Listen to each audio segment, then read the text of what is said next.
Sorry if I'm interrupting, but I see someone's mouth moving and we can't hear anything. Not sure if we started.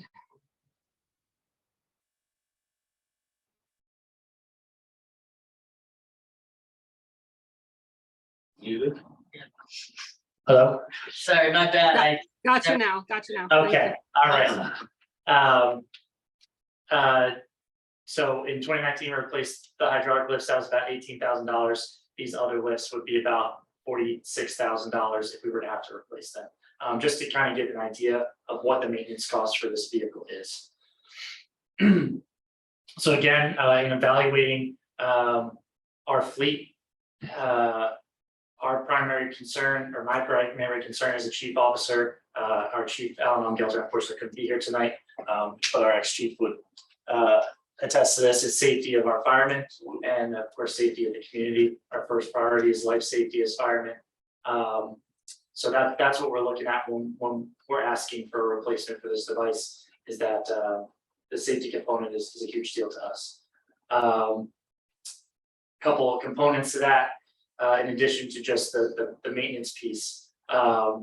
Search and rescue operations, we need an aerial device because buildings that are 3 stories or higher, such as the buildings that are proposed for the CUS project, the Herman Cap building, you can't reach those with a ground ladder. So if for whatever reason we're not able to make access to those higher levels because we can't make access on the ground floor, we would need an aerial device in order to evacuate, whether it's firemen or the residents that are trapped there, or whoever is in those buildings. We also use the aerial for below grade rescue operations, such as during Hurricane Ida. We're entering that season now. We can use this device to rescue individuals from lower grades as well, where we might not be able to get to by walking. We can and make those rescues that way. As a fire department, we use the aerial for ventilation. As construction has changed over the years, fires are hotter and they spread more rapidly. This allows our firemen to operate more safely inside a structure. And then due to construction types like truss roofing, that negatively affects our ability to operate on rooftops. With this aerial device, we're able to create ventilation without actually having to stand on the roof. Adds means of egress. So if we are able, let's say in the Herman Cap building, there was a fire, firemen make their way up and then something were happening on the ground floor, we could get the firemen out faster, or if their pathway back out was blocked, we could get them out faster with an aerial device. It's the only way of evacuating people at 3+ stories again, and it requires less manpower on a fire scene than a traditional ladder. As those of you that have come out to fire scenes may know, sometimes our manpower is limited. I'm proud to say that we do very well for what the brave men and women that come out and help us. But that is always a concern on the fire scene. If we can do something to bless people, we're always for that. Couple other operational needs. We can use this device to put water with a master stream onto a roof or into a structure, like we did at Turpak. And we can also use it to evaluate the scene from an aerial view, and that helps us make command decisions. The reason I'm getting into all this is just because I know some might question why we need an aerial device in the borough of Flemington to begin with. And so these are, when we discuss at the ladder committee, that is obviously one of the options. Do we need a ladder truck to begin with? And the answer is yes to us in the fire service. We think the clear answer to that is yes. And so I'm just trying to go through and give you an idea of what we use this for. I won't get into all this again in the interest of time, but these are the NFPA recommendations for response to certain types of structures. As you can see, high hazard, medium hazard, and low hazard occupancies all call for at least one ladder truck. Obviously we do have mutual aid companies in the area, but again, manpower is a concern. We can't always rely on our mutual aid agencies. We do have a good relationship with them. But also these residential fires, again, as I said, very rapidly. And so the minutes matter. If we can get our aerial device there, it makes a huge difference. And also we can't depend that their aerial device isn't also out of service. So it gives us little more coverage. Some other considerations is the insurance services office. So here's a couple of their standards. Again, I won't get into all the details here. But the insurance services office, they are the ones that help set the rates, the insurance rates for your homeowners insurance throughout the borough, and any community in the United States. And they have certain criteria that they look at. They say that there should be an individual ladder for a community with at least 5 buildings of 3 stories or higher, and that all of our standard responses to alarm for fires and structures should have 1 ladder or service company. So if they come down and they do our evaluation, they find that we haven't had an aerial response to these types of fires, then they will downgrade our status in their evaluation metrics. So on a 1 to 10 scale. And here's a scale of that. This is a table at the bottom here, basically explaining what your monthly, your premiums would be, annual premiums would be based on where we would rank in the ISO table. I believe currently we're at 5 or 6, like that. but you can see even just dropping, even just dropping 1 level for a home valued at $350,000, it would increase your premium by about $100 a year. Let's see if I missed. So an aerial device actually makes up about 50% of the fire department's piece of the ISO rating. So not having a ladder truck could actually decrease our ISO rating for the town by a whole level by itself. So as you know, once we came to the conclusion that this is a piece of equipment that we need here in the borough, we came up with a list of things that we had to consider when evaluating what to do next. Obviously, the monetary considerations, the initial investment, the ISO costs, depreciation of our current ladder, if we were to buy a used ladder, our buying power over time. So just this year alone, the aerial device that we have looked at, it increased from about 1.5 next month, and we go up to 1.7. So about $200,000 within the year alone. That's, you know, same thing as in the used or the car market. You know, the prices for these things are escalating very quickly. Maintenance costs, again, as I spoke about, our current ladder truck and the safety concerns. Non-monetary considerations, obviously, are operational requirements, the needs of our community, being in compliance with the National Fire Protection Association guidelines, the availability of parts. That's one thing with our current ladder. Some of the parts are now becoming obsolete, and we have to get those manufactured, which also increases the price. But in addition to that, if we can't find them to be manufactured, then we could just be out of the ladder truck altogether. The out of service time is a consideration, and then the size restrictions. So we took the time to measure out the firehouse to make sure that when we're looking at these devices, we actually did meet with a representative from Carrara.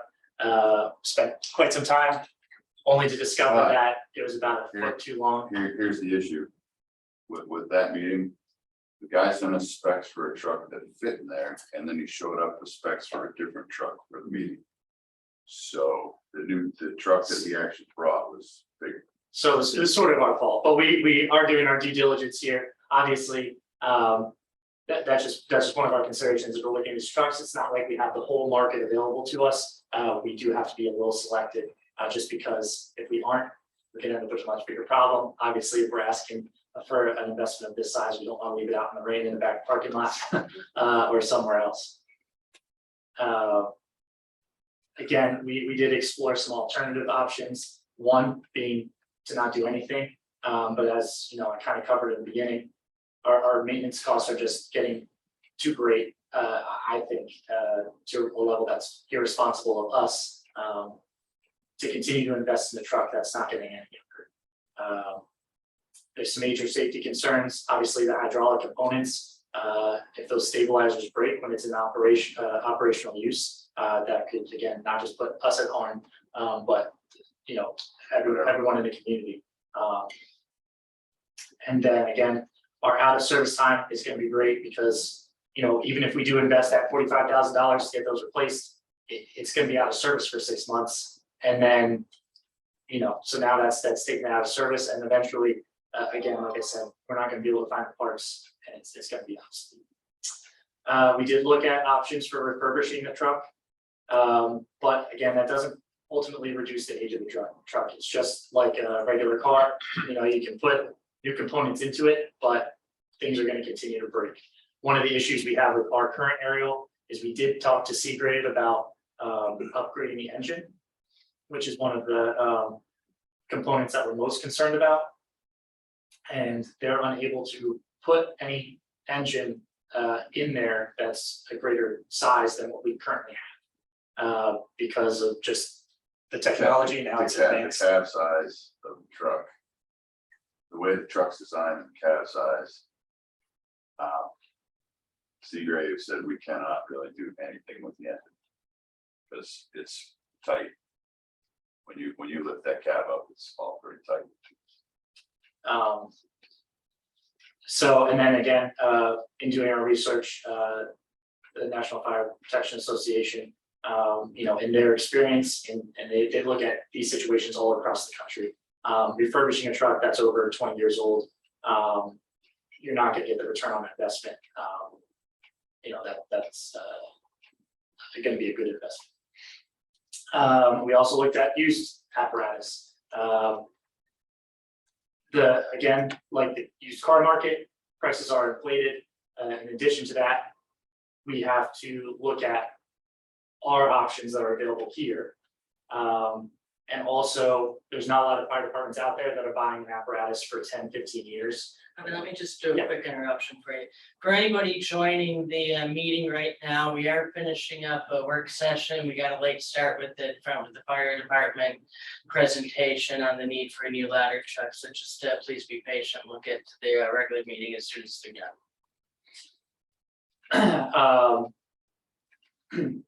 And again, so that,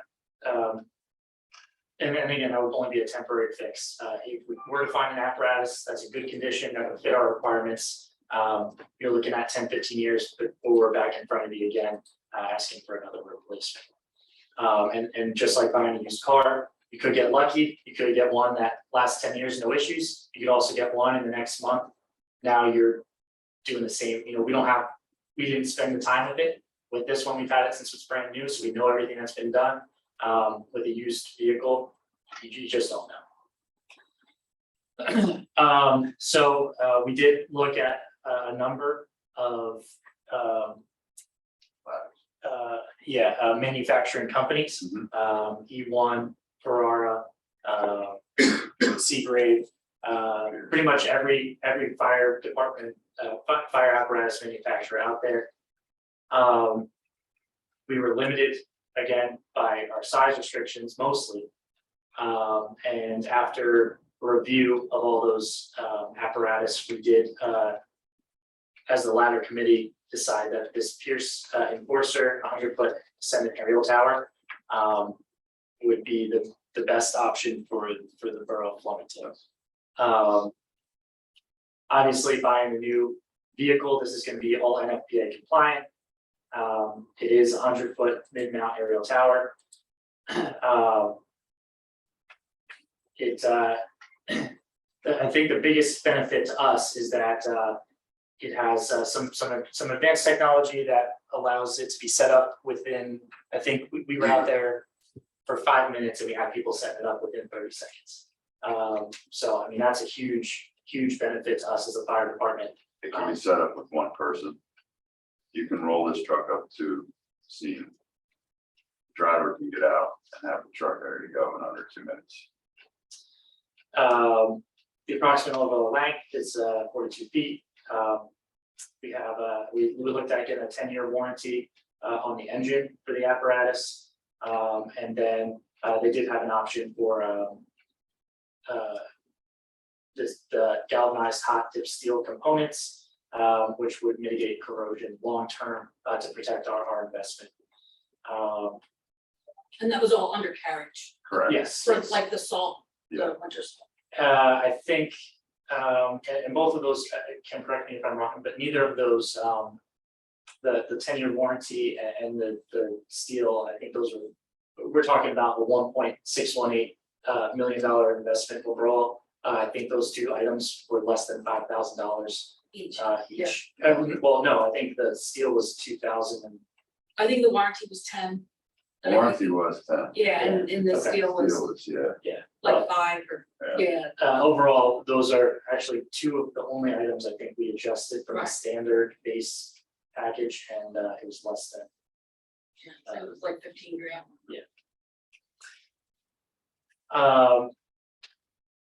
I won't go through this whole video here, but just have that in the background. Is there, I don't know if there's, is there any other meat and potatoes? Unless you have questions about, here's the specs. But the new truck itself, These are that's all the components. We'll go through all that. Yeah, I mean, This they is the list cost. every light, That's what we need. Yeah, this is Every- the important part. yeah, So the quoted cost right now from Pierce is one, well, you have the figure right in front of you there. It breaks down to about $65,000 a year over 25 years, which is the current age of our aerial. If we were to submit a purchase order after the 1st of November, that price increases to just over 1.7. The industry standard for purchasing is cash on delivery, so that would be due at the time that it was delivered to the borough. Right now, again, as I said, the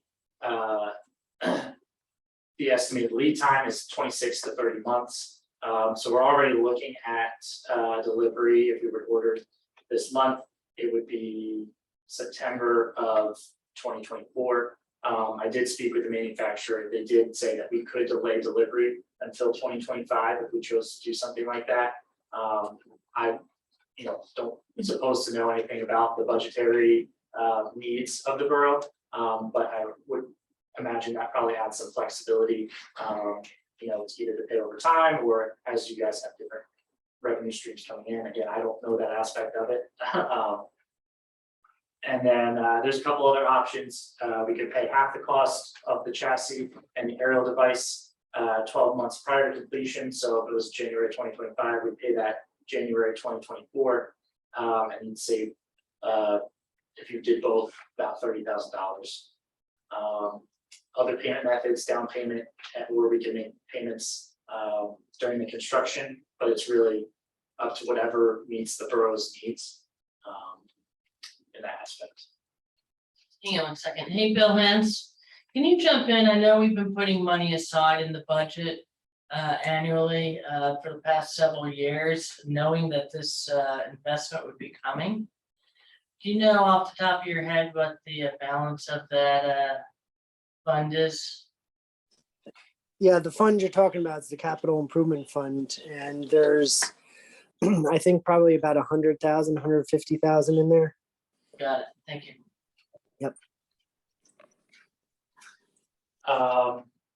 Yeah, other than that, I mean, this is the important slide, I guess.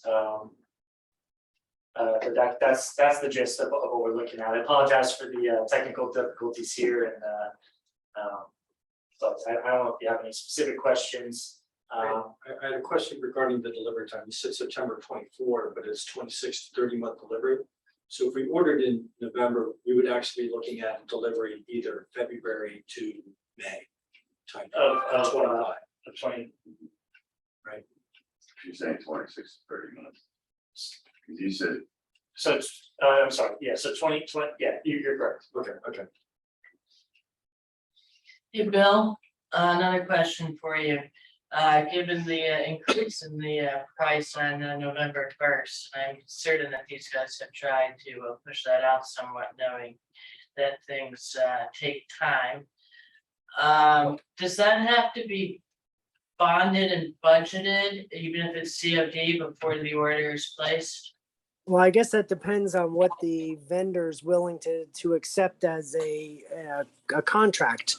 Normally, you would have to have the bond ordinance in place so that you could do a purchase order, and that's what they're looking for. So, I mean, I don't know if they would accept a letter of intent or something from the mayor and council, but you know, that's the only option. Other than that, would have to, introduce and adopt the bond ordinance, wait the 20 days, and then we can do a purchase order for them. If I could just quick, I'm sure that we can speak to the representative. I'm sure that at the end of the day, they're also looking to make a sale here. So I'm sure there's some flexibility there that we can maybe negotiate. Speaking with Eric. But no, that I obviously want to present that information moving forward. That's the emails he sent to me. So there's somewhat of a time sensitive component to this, but at the end of the day, I'm sure that they'd be willing to work with the borough in the interest, again, they're salesmen at the end of the day. So. Any other questions for council?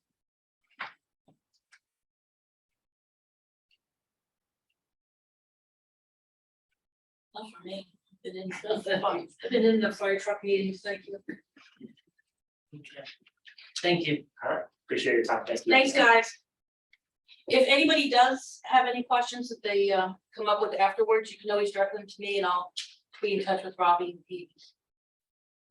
We'll keep Mike on the loop as well.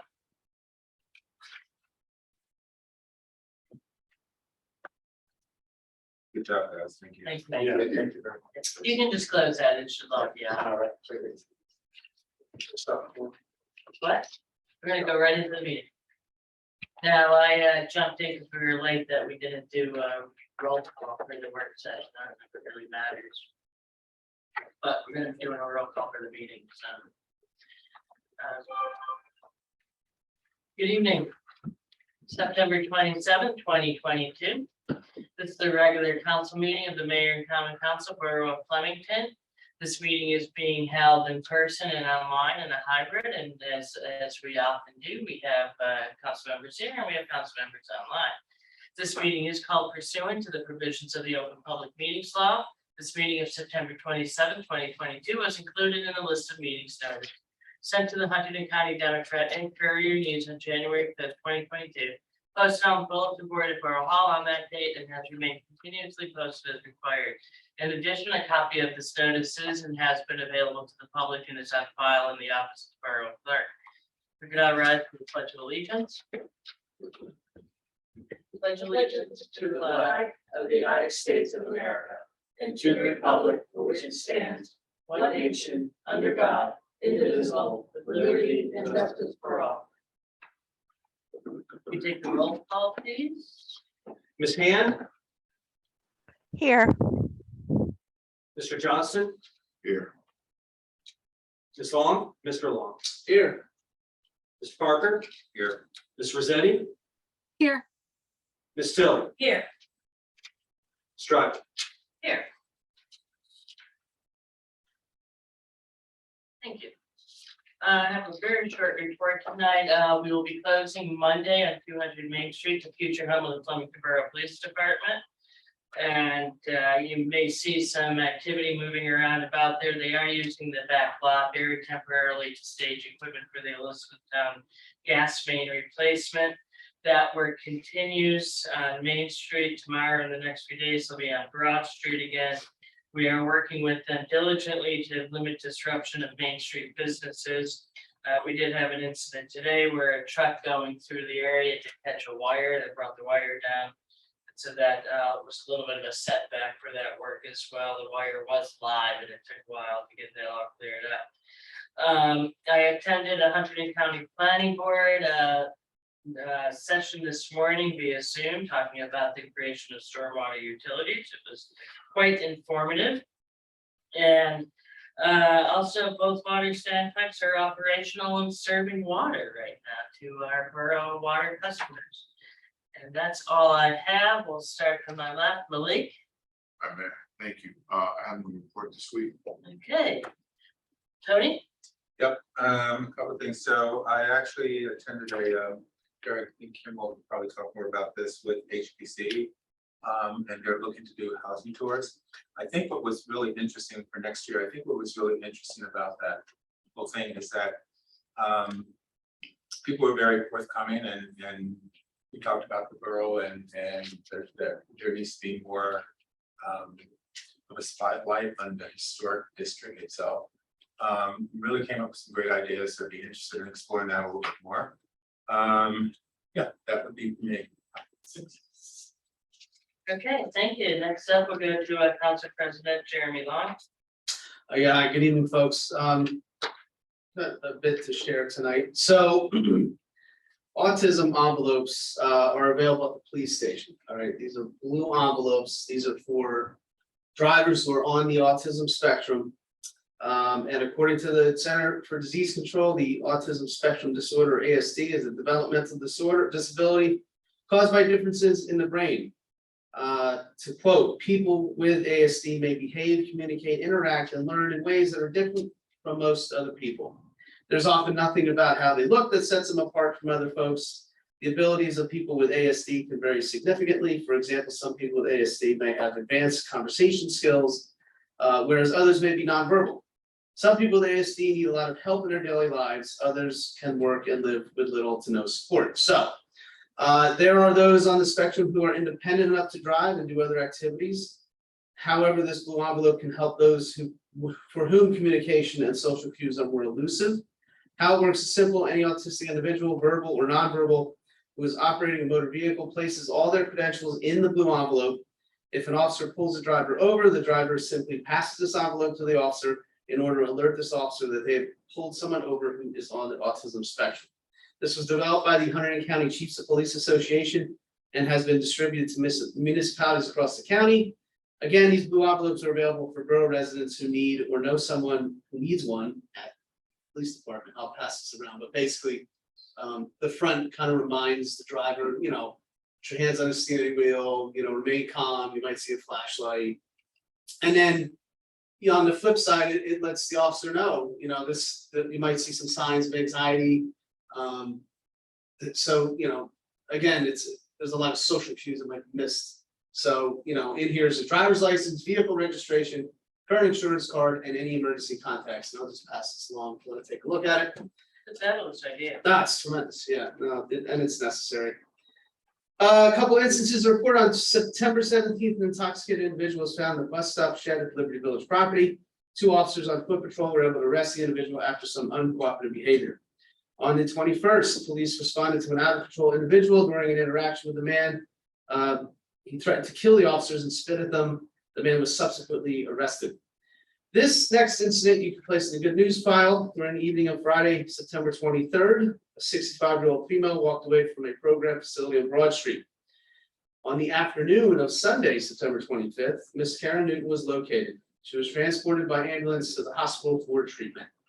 In other news, this past Sunday, the 25th, police officers defeated the Police Explorers in their annual kickball game. Raid wasn't able to dampen the competition or the players' spirits. After some action-packed play, the police officers won by a score of 8-4. This was a wonderful event. It was nice to see folks in the stands cheering everybody on. Special thanks to everyone who continues to make this fundraising event for the Explorers such a success. As always, if you see something, say something. Call the police if you see or feel something suspicious at their non-emergency number 908-782-3434. Got a bunch of FCP news. Congratulations are in order for the FCP's Executive Director, Robin Lapidus, who was recognized as an honoree of NJ Business, which is known as New Jersey's premier business journal, as one of the 50 best women in business for 2022. According to the site, this program recognizes 50 women who have made a significant impact on New Jersey business, and the community at large. And judging by the success of the events and the diversity of businesses that have emerged over the past few years, this award is well earned. Thank you and congratulations, Robin. The second annual Hunterdon Harvest Festival is this Saturday. The weather looks like it will be a lovely fall day. We have over 100 vendors and only 10 are not from Hunterdon County. The majority of local businesses and farms. And it's a farm to festival event featuring 7 local brew craft brewers, and 1 local cidery. The FCP has received a $10,000 new sponsorship from the county to help underwrite the event. They are very excited about this partnership and the tourism effort that we are working on together. There is an excellent review of the event on the 101.5 site. The annual Kids Halloween Parade is on Main Street on Thursday, 10/27. And they could always use some help, so please reach out, communications@flemingtoncp.com or loveflemington.com to get involved. The FCP is sponsoring a Halloween house and business decorating contest this year with prizes. More info and sign up sheet are coming soon to loveflemington.com. The businesses on Stangle are working together to organize a witch walk with open cauldron on Friday, 10/28. The road will remain open and witches are invited to stroll from business to business. We thank the Stangle business owners from within Spirit for spearheading this new event. The FCP still has grants for businesses and sign grants. Please reach out to them for more information. And this is important. Homeowners can request a $1,000 grant to be spent on materials to improve their property, the paint, border, landscaping, etc. through the NPP grant. It's a straightforward application on the borough homepage. The deadline is this Friday, September 30th, and there are still grants available. 15 businesses on Main Street in Stangle received grants from the FCP and NPP for $1,500 of storefront improvements, and everyone should see the results very soon. Finally, the FCP is excited to finally have 123 Main Street filled with great business, with a great business called Bread and Culture, a vendor at many past FCP events and soon to be on Main Street in a key location. They plan to be open by the holiday parade. Hope to see you this Saturday at the Harvest Fest, and the FCP could certainly use some more volunteers, and that's my report. Thank you. Okay, Ken. So on the 13th, excuse me, we had a DPW meeting where we spoke about the stand pipe. The gas pipe replacement project that's going on throughout the borough with Elizabethtown Gas. And please make note that Saturday, December 10th is the last e-waste event. Seems like it's so far away, but man, the way this year is going, it'll be here before you know it. Also on the 13th, I had a fire officers meeting where we spoke about the fire truck presentation and the regular fire stuff. The 24th, I had an HPC meeting where we heard 4 applications, 20 William Street regarding some fencing, 225 South Main Street. Actually, that was Broad Street address. That was the owners. To repaint and repair a porch from Pine, 94 Main Street with an ADA ramp, and 5 East Main Street with a color change. HPC has also requested a work session to discuss the 2023 house tour. So Michael, if you can just put them on the calendar whenever, they'd appreciate it. Thank you to my fellow CERT members that participated in the search for the missing woman on Saturday. Fortunately, I was under the weather all weekend and I could not attend.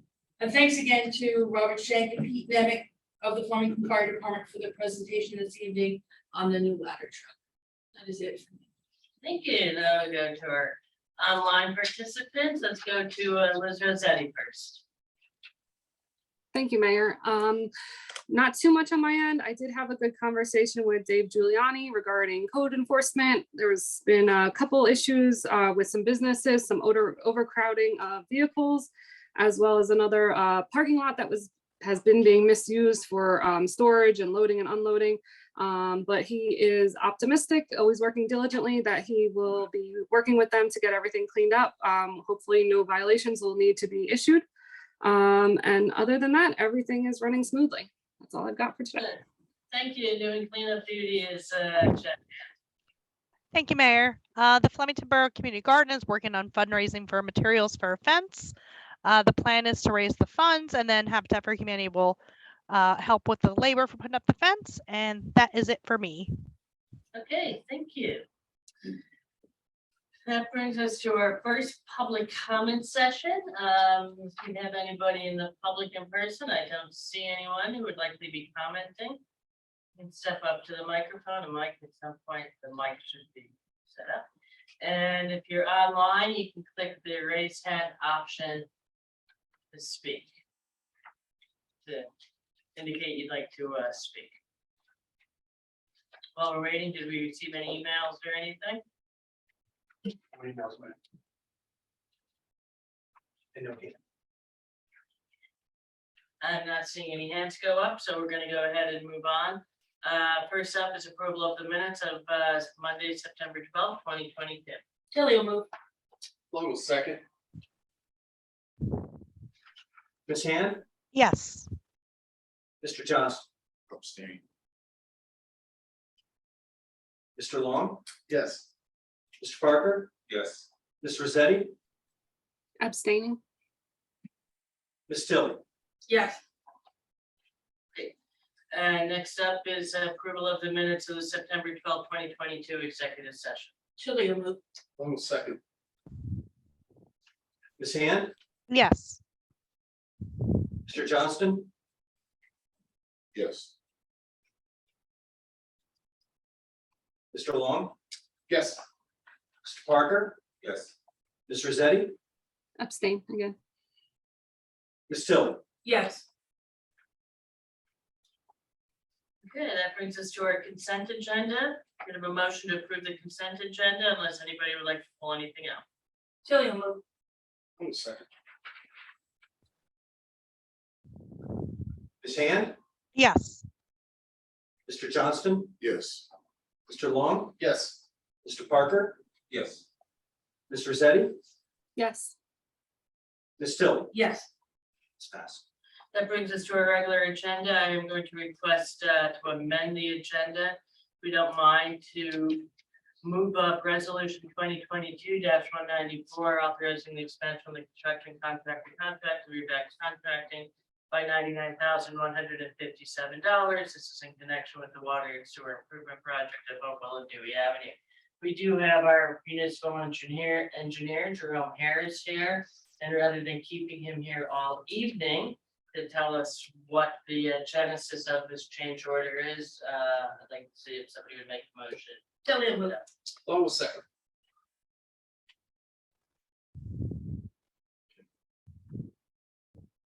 You voting on it? We Yeah, you have haven't to voted. vote to amend. Ms. Hand, Yes. Mr. Johnston, Yes. Mr. Long, Yes. Mr. Parker, Yes. Ms. Rosetti, Yes. Ms. Tilly. Yes.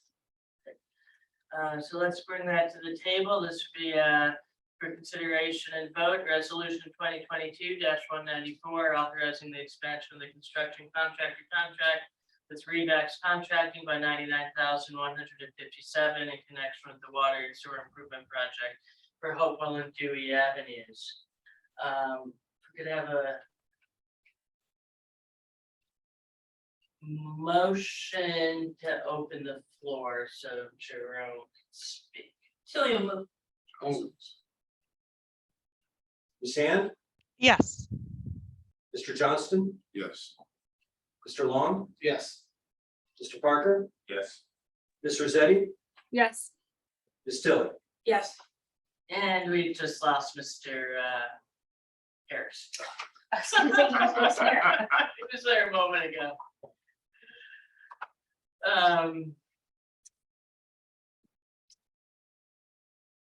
Where'd he go? I don't see him in attendees.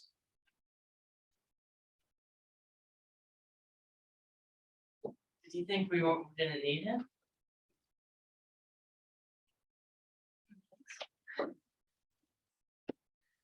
Okay, he's back in attendees. All right.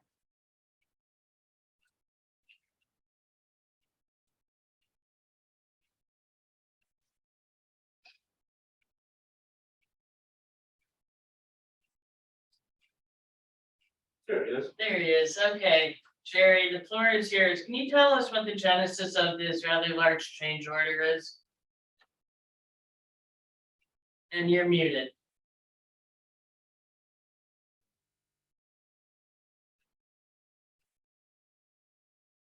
Jerry, can you hear us?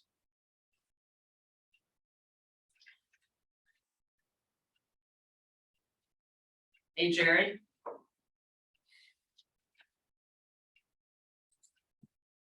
Can you guys, Liz and Jess, can you Yeah, hear? I can hear you. Okay. Jerry, are you there?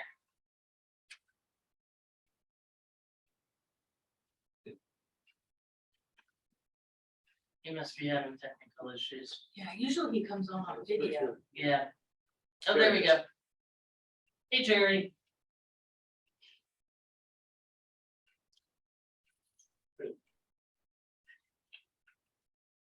Hey, can you hear me, Mayor? Yes, we can hear you now. Thank you. So the change order, can you give us the nuts and bolts as to why we have to start change order on this item? Sorry about that, Mayor. My internet decided to crap out. So, These things happen. okay, you want me to give a brief overview of the change order? Yeah, Yes, okay. please. Okay, the change order that's on the agenda tonight is for the project that involves replacing the aging water and sewer mains on Dewey Avenue and Hopewell Avenue. This project was originally bid back in October of last year. The borough awarded a contract in October, and around that same time, our firm, CME Associates, was brought on board as the borough engineer. And we were tasked with doing the construction inspection phase of the project. The design of the project in the bid phase was done by the previous borough engineering firm.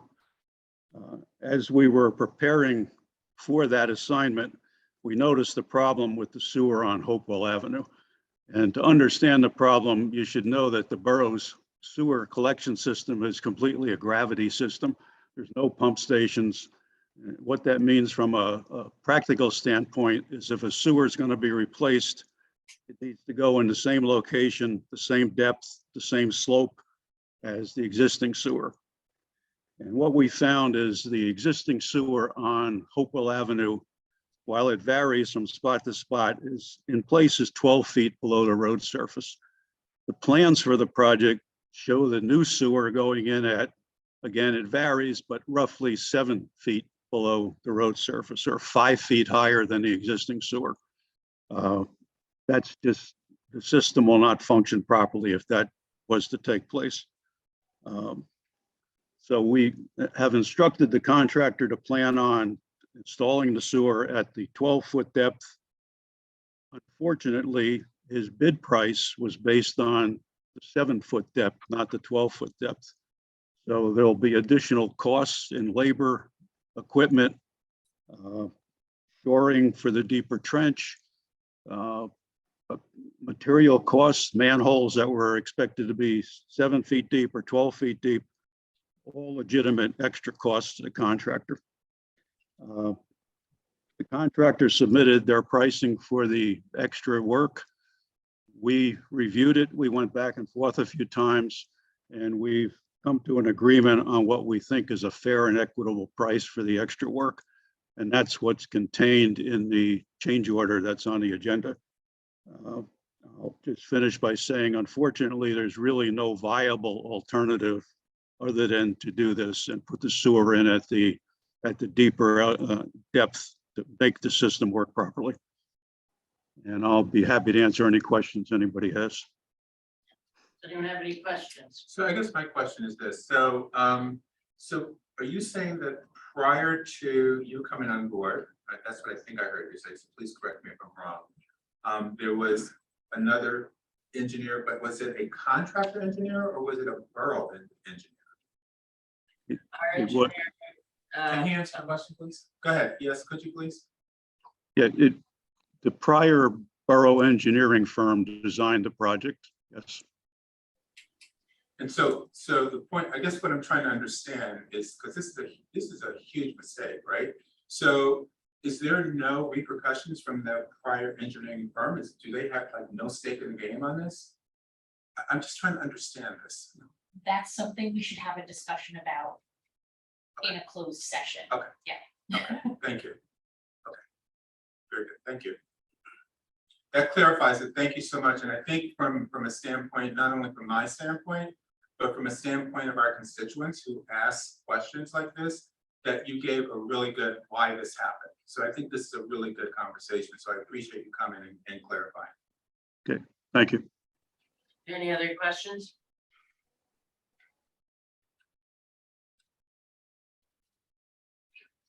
Yeah, go ahead and call the vote. Okay, Ms. Hand, Yes.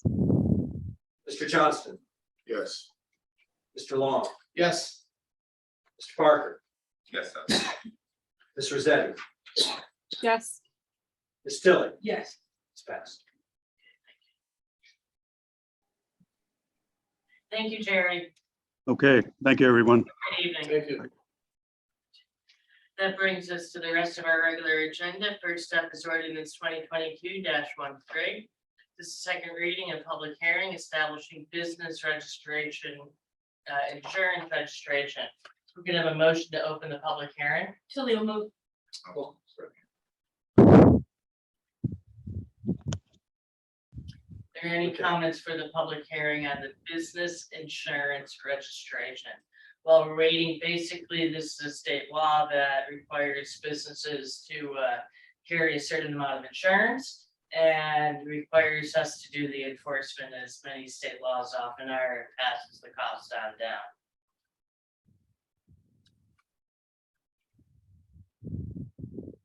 Seeing no comments or hands going up, could we have a motion to close the public hearing? Tilly will move.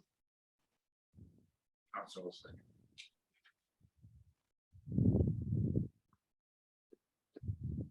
Okay, The vote to close the public hearing, please. yeah, Ms. Hand, Yes.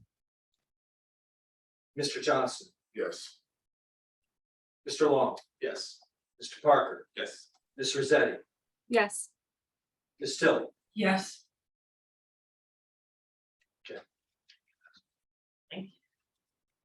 Do we have a motion to adopt ordinance 2022-13? Tilly will move. Oh, second. Ms. Hand, Yes. Mr. Johnston, Yes. Mr. Long. Yes. Mr. Parker, Yes. Ms. Rosetti, Yes.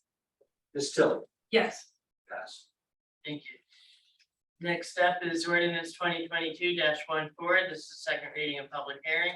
Adding an ADA parking spot on Kapner Street. This is on Kapner across from the courthouse. If we could have a motion to open the public hearing. Tilly will move. Oh, second.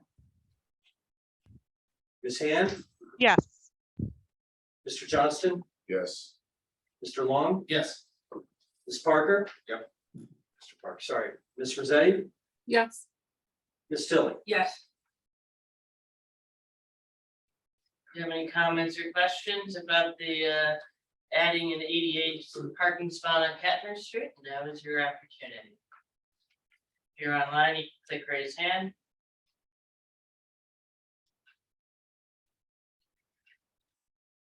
Seeing none, do we have a motion to close the public hearing?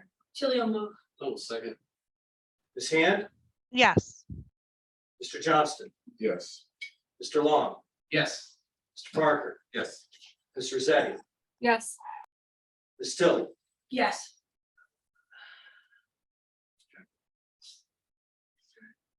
Do we have a motion to adopt ordinance 2022-14, second reading and public hearing? I have a quick question.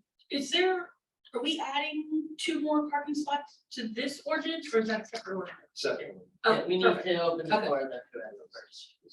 Yeah, so can we have a motion to adopt? Yeah, Tilly will move. Oh, second. Now the floor is Oh, open. I'm sorry. That's okay. The additional parking spots that are another ordinance Separate. relating to Okay. 200 Main Street. I just couldn't, I have so many ordinances here that are scrolling. Yeah, no, I just couldn't find it. Sorry. All right, so now you need a motion to close? Or Just did, no, we did. we did, okay. And we did a motion to, the motion vote. yes. Ms. Hand, Yes. Mr. Johnston, Yes. Mr. Long, Yes. Mr. Parker, Yes. Ms. Rosetti, Yes. Ms. Tilly. Yes. Passed. Next up is another ordinance, ordinance 2022-15. This is the second reading of public hearing, amending section 1404 of the Borough Code Historic Preservation Commission. If we could have a motion to open the public hearing. Tilly will move this. Moved all of the other. Long will second. Ms. Hand, Yes. Mr. Johnston, Yes. Mr. Long, Yes. Mr. Parker, Yes. Ms. Rosetti, Yes. Ms. Tilly. Yes. Are there any comments regarding the amending section of the HPC Historic Preservation Commission? We did receive a letter. I think you've all received it from the planning board. Seeing no comments, could we have a motion to close the public hearing? Tilly will move. Johnson, Ms. Hand, Yes. Mr. Johnston, yes. Mr. Long. Yes. Mr. Parker, Yes. Ms. Rosetti, Yes. Ms. Tilly. Yes, Do we have a motion to adopt ordinance 2022-15? Tilly will move. Oh, second. Are there any comments from council?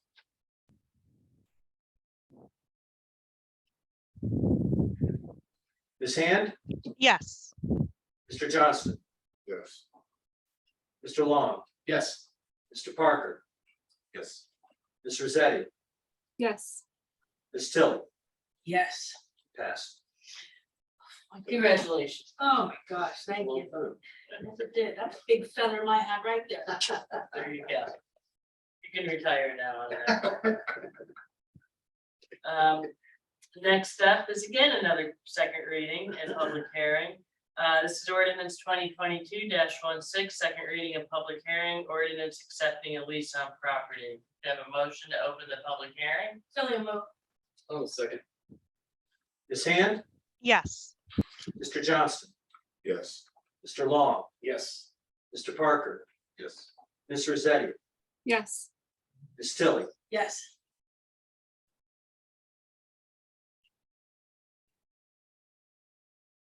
If you have a comment or a question and you're online, you can raise your hand by clicking on the raise hand icon.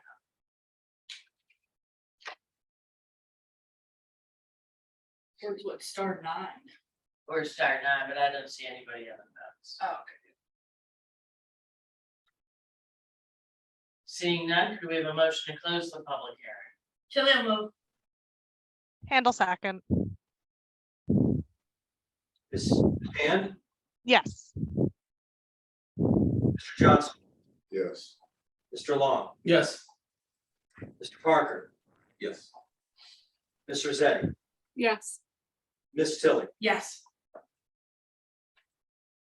Could we have a motion to adopt on the second reading? Tilly will move. Oh, sorry. Okay, ordinance, this motion to adopt ordinance 2022-16. This is accepting a lease on property. Tilly moved. Tilly will move. Oh, second. So what this is, for those who are watching, the Catalyst experiential sign at the circle, because it's got that big aluminum letters on it that says Historic Borough of Flemington, state DOT considers that to be off-site advertising.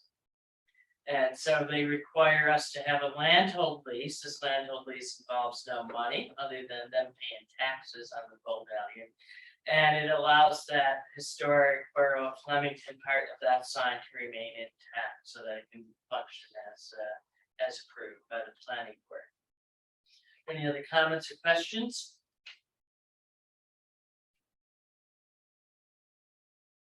Go ahead and call the vote. Ms. Hand, Yes. Mr. Johnston, Yes. Mr. Long. Yes. Mr. Parker, Yes. Ms. Rosetti, Yes. Ms. Tilly. Yes. Passed. Next up is another second reading and public hearing. We saved all of these for one meeting, obviously. Accepting or adding abandoned and foreclosed property to the municipal code. If we could have a motion to open the public hearing. Tilly will move. Oh, second.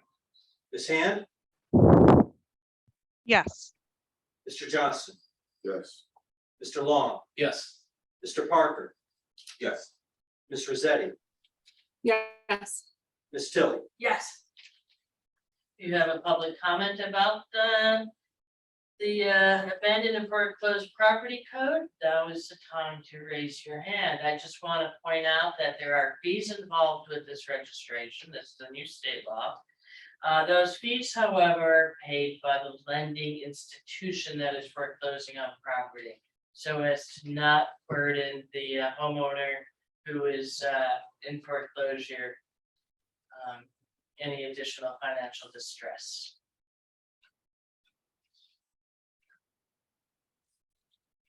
Seeing no hands go up and hearing nothing here in person, let's go ahead and did we? Okay, Almost second. Ms. Hand, Yes. Mr. Johnston, Yes. Mr. Long, Yes. Mr. Parker, Yes. Ms. Rosetti, Yes. Ms. Tilly. Yes. Siri had to Say say something. Do we have a motion to adopt, on the second reading, ordinance 2022-17, second reading, public hearing, adding a bed and foreclosed property code? Tilly moved. Almost second. Are there any comments from council? Just reading it real quick again, I'm sorry, I'm reading through this, and so the person that's being foreclosed, they're not paying any additional No, it's fees, the right? That's- foreclosing, it's the lender or lien holder, et cetera, that is foreclosing on the property. Right. And the real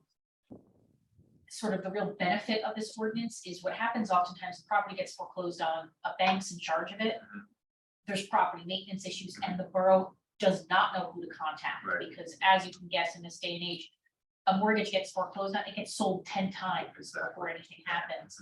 And the property maintenance officer doesn't know who they should be mailing notices to, et cetera. This creates a registration Okay, a and registration for the, the borough has the registration that'll have all the names, contact information, et cetera, of the entity that's now insuring the property. just because I'd like other people here. And as the mayor said, the foreclosing entity pays the fees, not the property owner who is already in financial distress. David never did it. Thank you. Any other comments, questions? Ms. Hand, Yes. Mr. Johnston, Yes. Mr. Long, Yes. Mr. Parker, Yes. Ms. Rosetti, Yes. Ms. Tilly. Yes. Passed. Excellent. Next up is our final public hearing of the evening. Ordinance 2022-19, second reading, public hearing, accepting an easement for public sidewalks. We could have a motion to open the public hearing. Tilly moved. Johnson. Are there any comments of the public?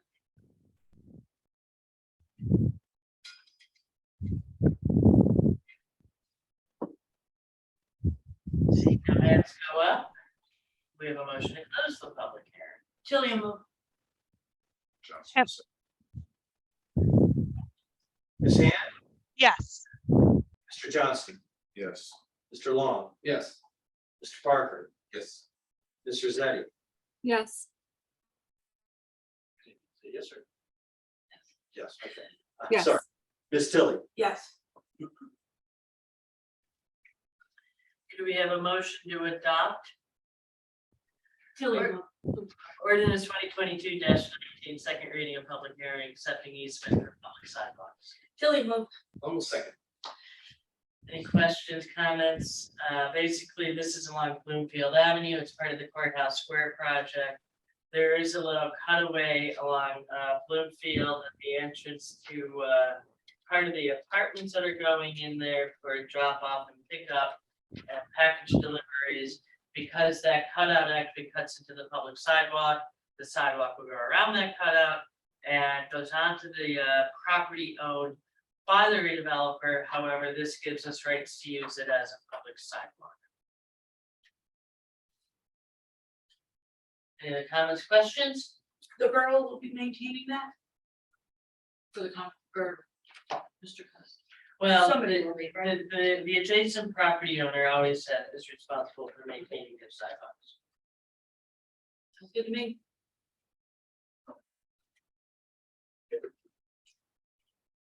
Ms. Hand, Yes. Mr. Johnston, Yes. Mr. Long, Yes. Mr. Parker, Yes. Ms. Rosetti, Yes. Ms. Tilly. Yes. Passed. Okay, we do have a first reading, ordinance 2022-20, this is a first reading, this is establishing handicap parking space On the 200 Main Street property, we have a motion to adopt or to move on first reading. Tilly will move. Second. This adds 3 ADA spots at the 200 Main Street building, which will soon be the future home of the Flemington Borough Police. There's actually already 2 there, but they're just not noted in our ordinances. So this makes them official. Got it. And there's gonna be one along the driveway. That it will be very convenient to the ADA ramp that's there.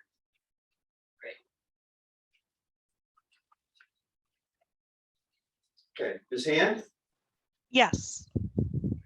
Mr. Johnston, Yes. Mr. Long, Yes. Mr. Parker, Yes. Ms. Rosetti, Yes. Ms. Tilly. Yes.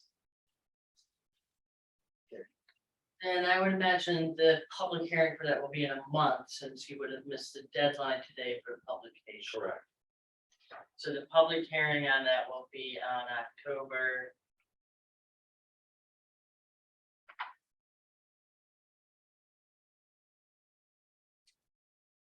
Twenty-four. 24th, yeah.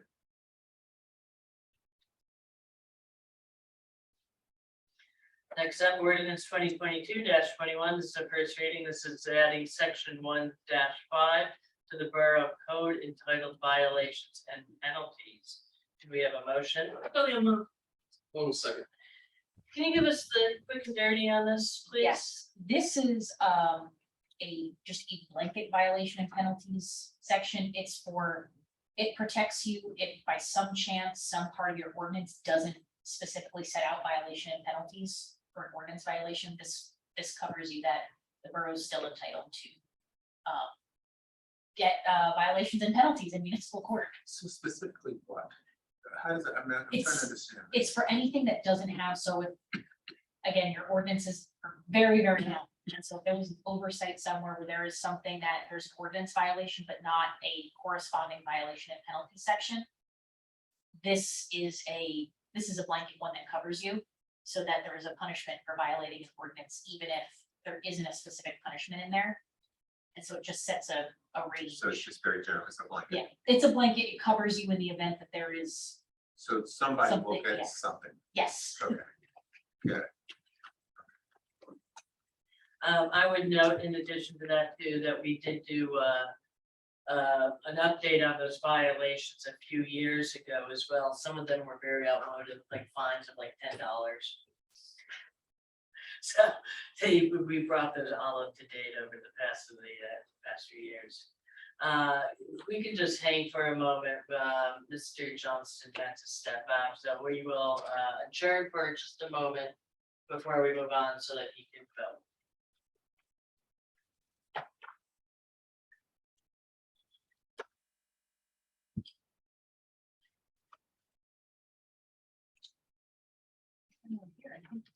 Thrilling agenda. What? I think this is a thrilling agenda. Mike and I wrote a lot of stuff You did, for this agenda. yeah. Well, let's not do this again, please. But we are moving right along, so. Not what, not done yet. Getting close. And we need to, when we get to it, we need to add the mold remediation.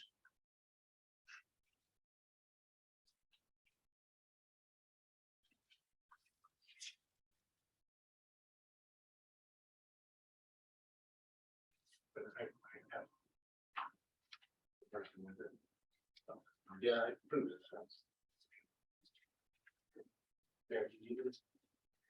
No, I'm gonna bring up my pen. Let's, yeah, just be printed.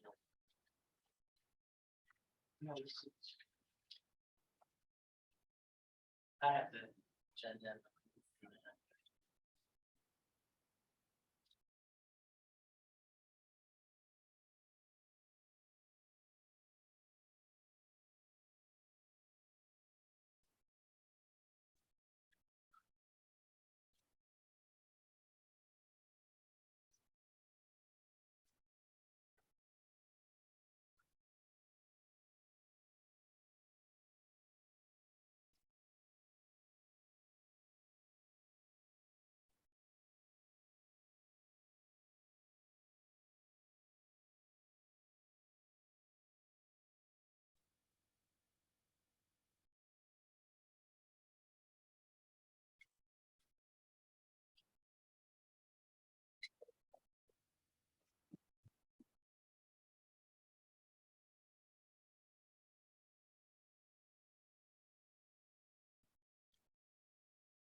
Should be 23rd.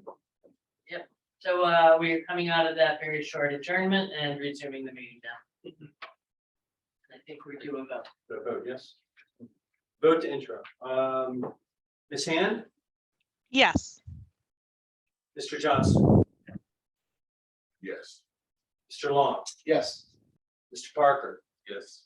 Ms. Rosetti, Yes. Ms. Tilly, Yes, again for October 24th. Yes.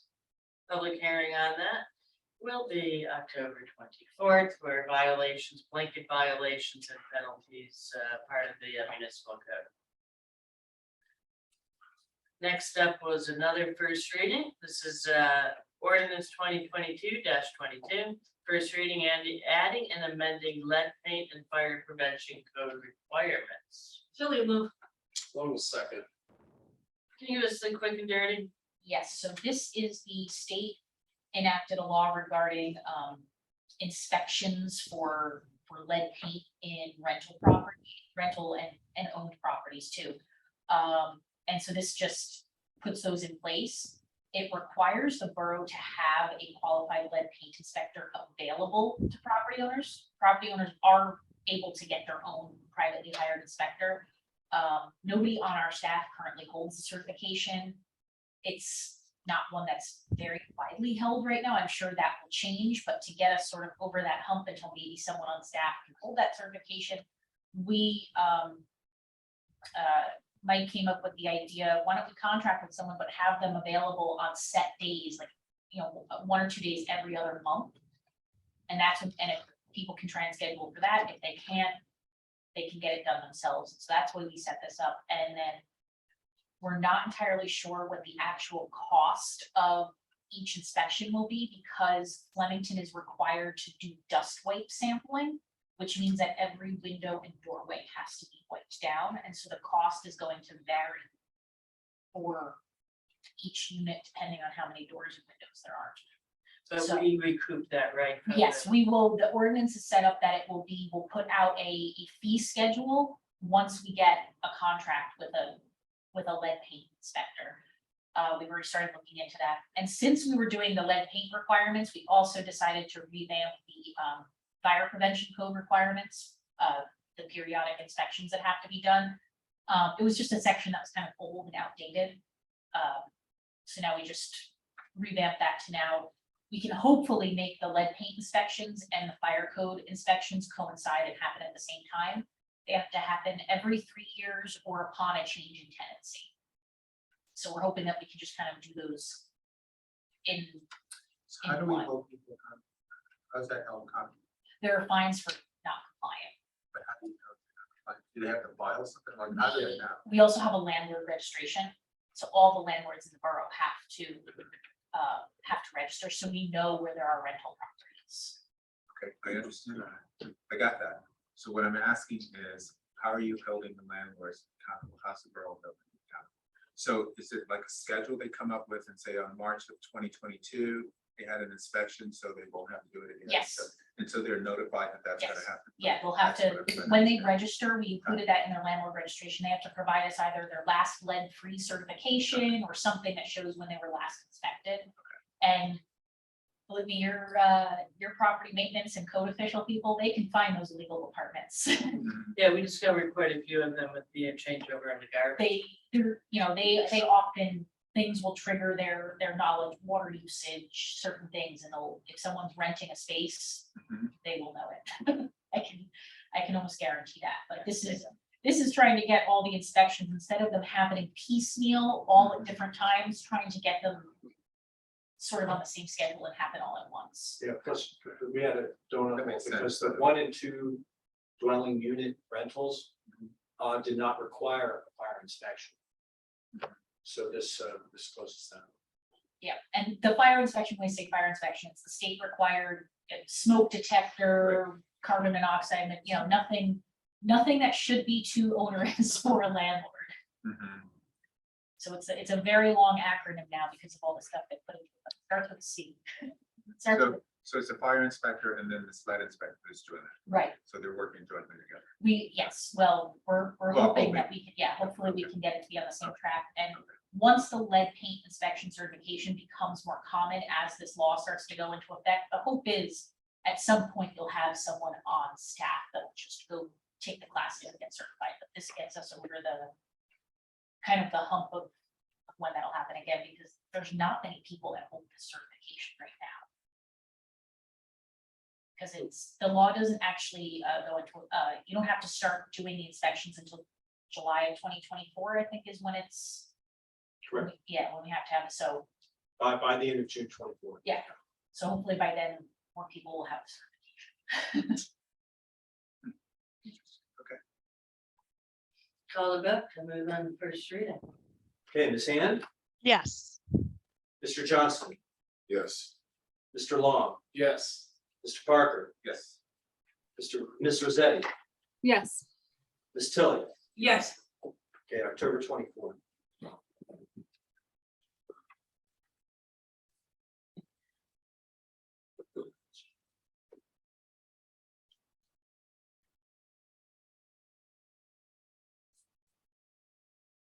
Next up is a resolution.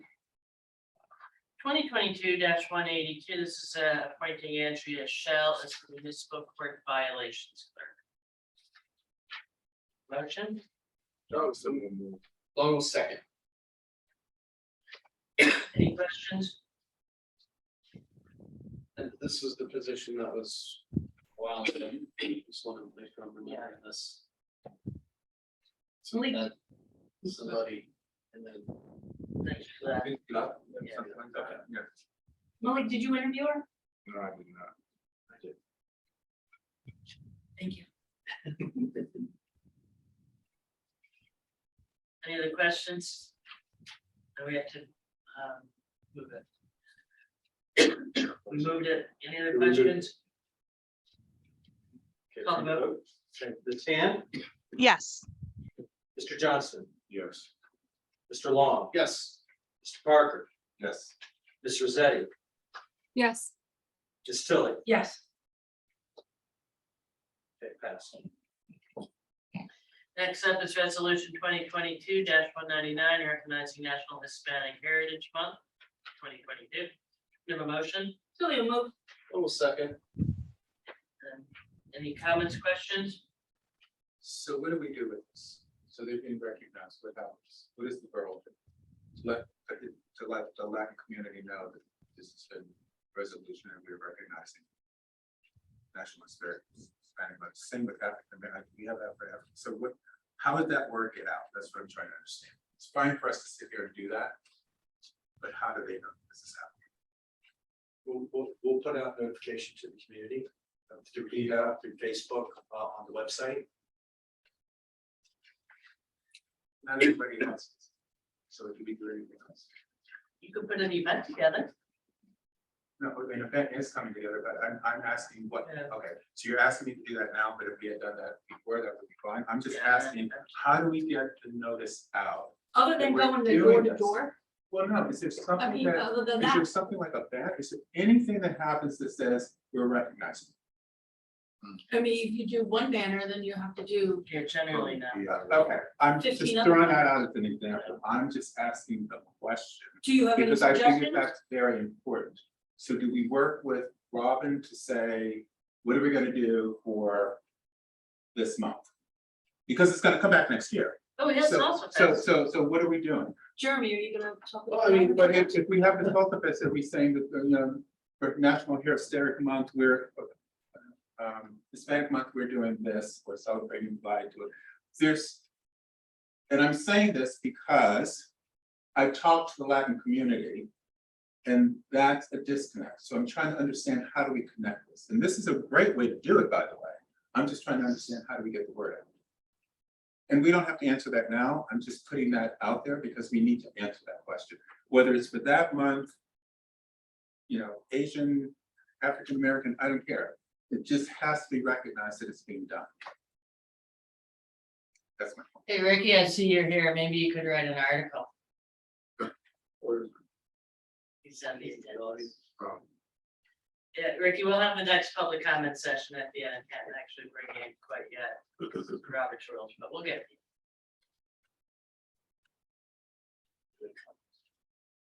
Any other comments, questions? Go ahead and call the vote. Ms. Hand, Yes. Mr. Johnson, Emphatically, yes. Mr. Long, Yes. Mr. Parker, Yes. Ms. Rosetti, Yes. Ms. Tilly. Yes, It passed. Next up is resolution 2022-201. This is renewal of plenary retail consumption liquor license held by Cyclades Associates. If we could have a motion. Tilly will move. Hold a second. I just want to make some comments about this before the vote. This has been costing me quite a bit of sleep over the past couple of months because this is a pocket license that was belonged to the Fridays. We never heard from the ABC as to what happened with it. Then finally it turned up.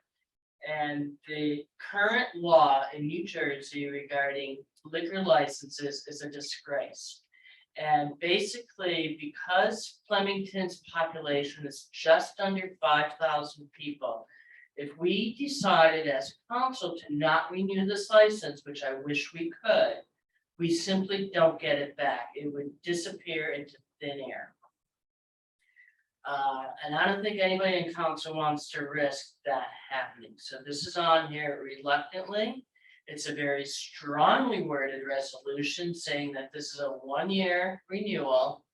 And it's basically in the best interest of Cyclades Associates to either find a use for that within the next year between now and June 30th of 2023. Or sell it. Because it may not get renewed again, and that may be something that this borough wants to consider doing.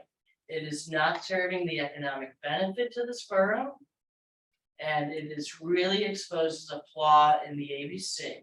So basically, we have the ABC and one license holder controlling economic redevelopment in this borough on a license that could be used on Main Street or elsewhere in town, even if it's along the highway.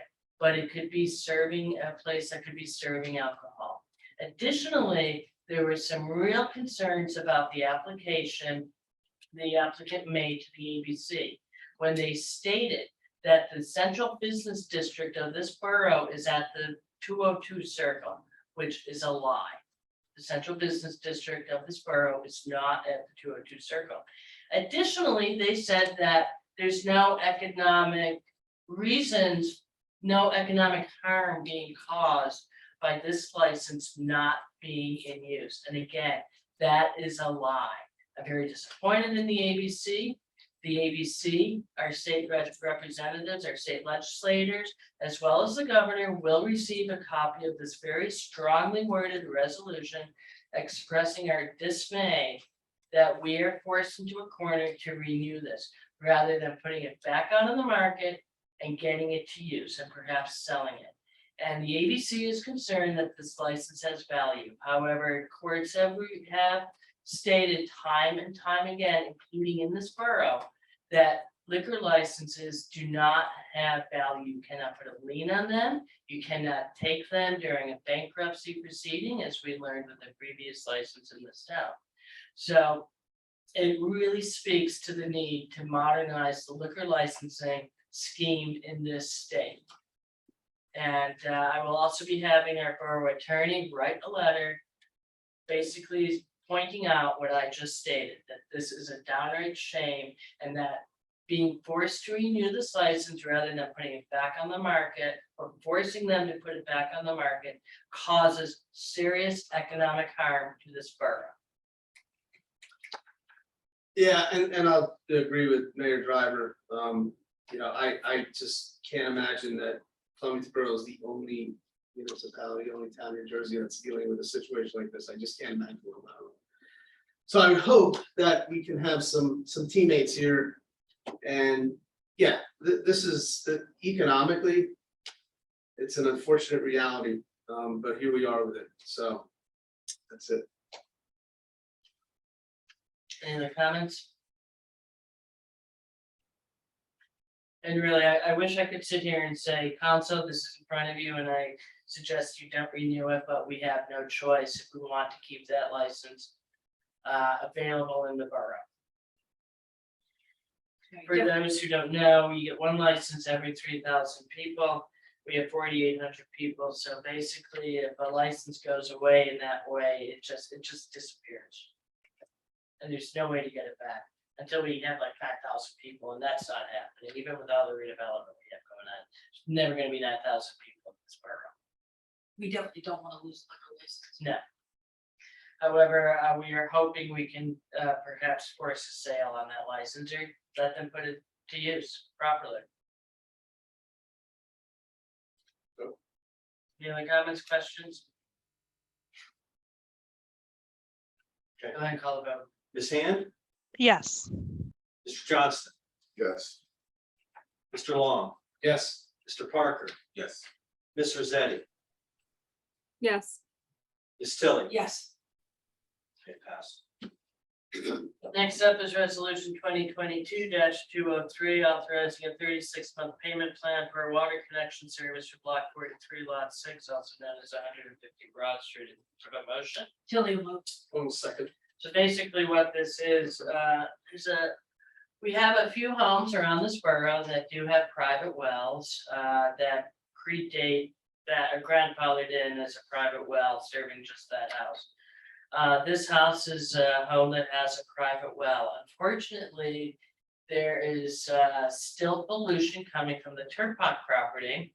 And the DEP is telling this homeowner that they can no longer use that well. However, the hookup fee for to hook into our water system is not cheap. It is, I don't have that amount off the top of my head, it is $5,473.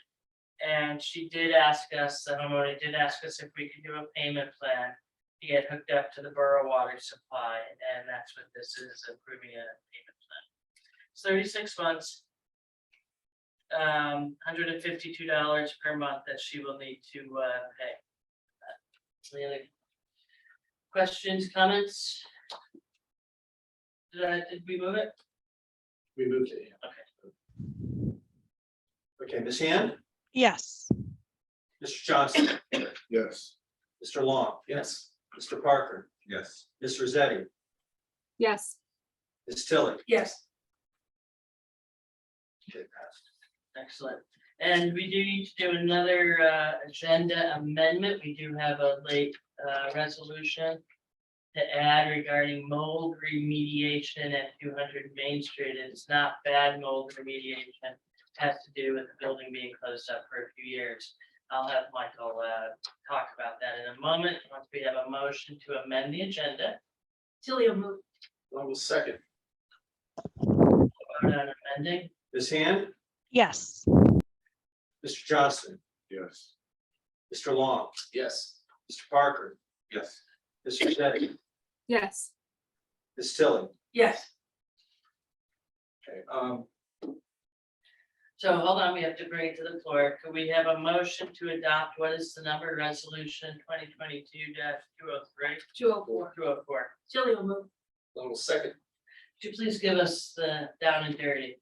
Yeah, sure. So, the bottom floor, about 1/2 of the bottom, has, surface mold and a little bit of mold in both the carpet and the walls. We've had, several, mold remediation companies come in and do a review. This is something that once they clean up, it should be safe enough for us to do, both construction work, IT cabling work, and safe enough for the police department to be able to move in on the top floor.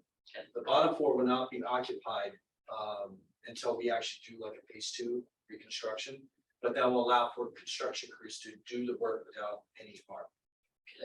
And this is due to the building being closed up. When they left and they closed that building around the time COVID stopped, they turned all the HVAC off and This is what happens when you have HVAC, so it's minor, it's not an ongoing issue.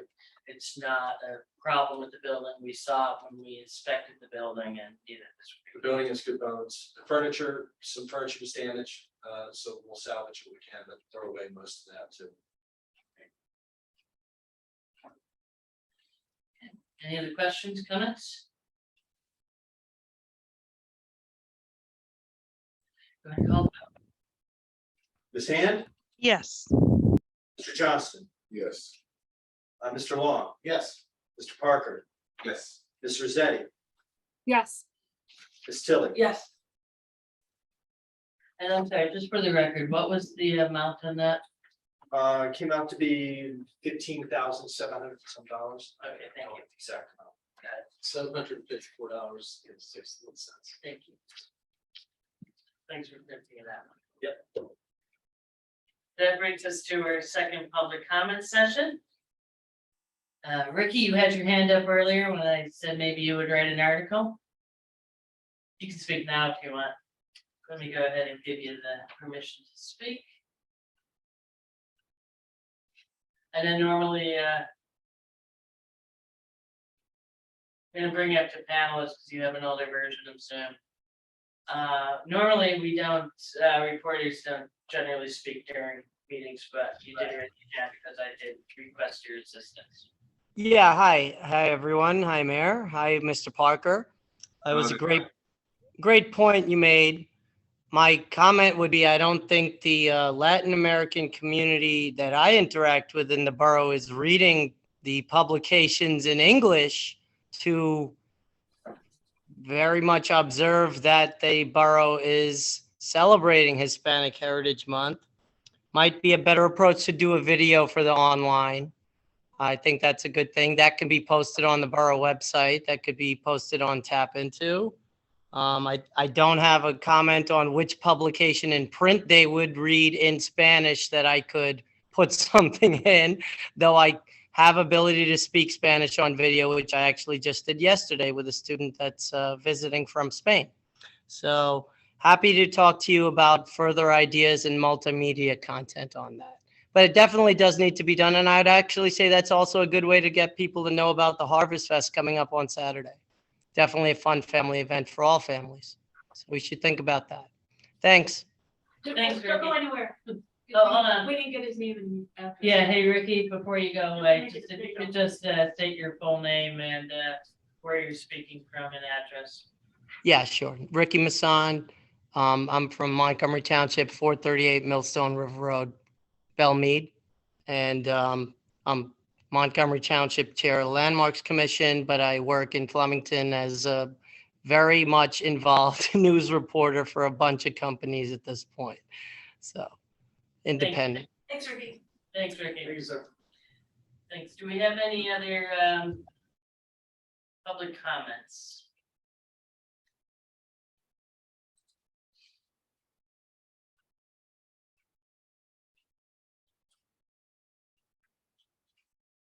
Seeing none. Could we have a motion to pay, do we have an attorney's report? Very brief, like I said, we're expecting the closing for 200 Main Street to be on Monday, October 3rd. Just want to double check. Bill, are you okay to get checks cut for that? I'll give you all the final numbers. Yeah, it's fine. Just give me, let me know Friday or whatever. I can print the checks out. I'll send over a draft closing statement after I get it approved by the seller, and we'll move forward.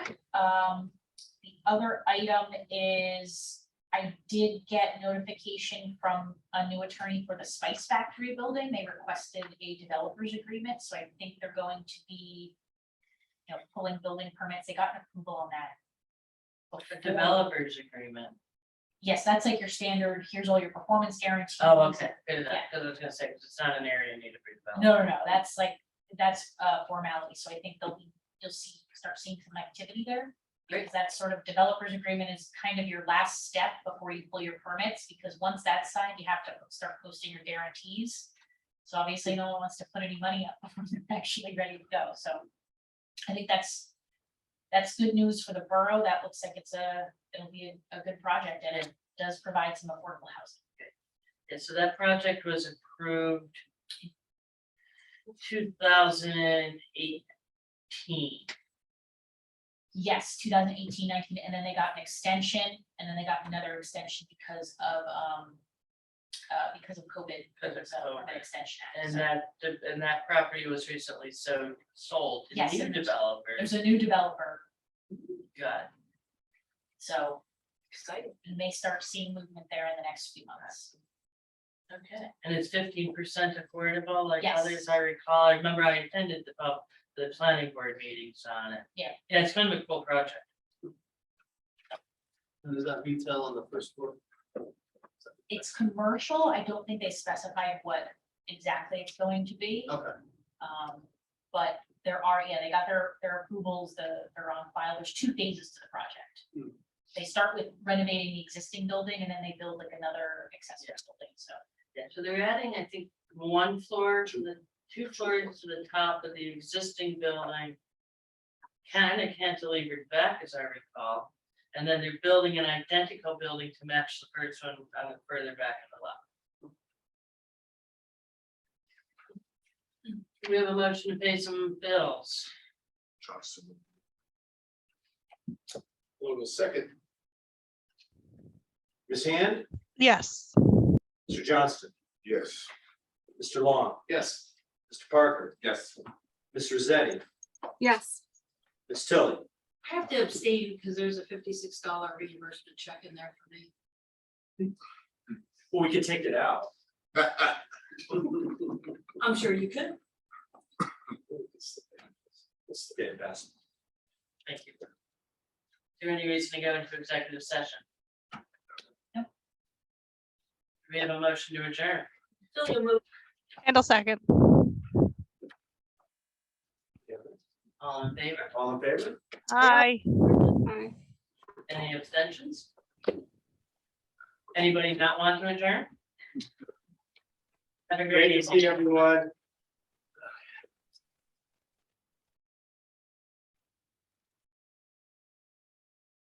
You're gonna text me that information. I emailed you. Oh, you did? Yeah, I sent Okay, her okay, fantastic. her cell phone and her email. Thanks, appreciate it. And I'll let you know about the.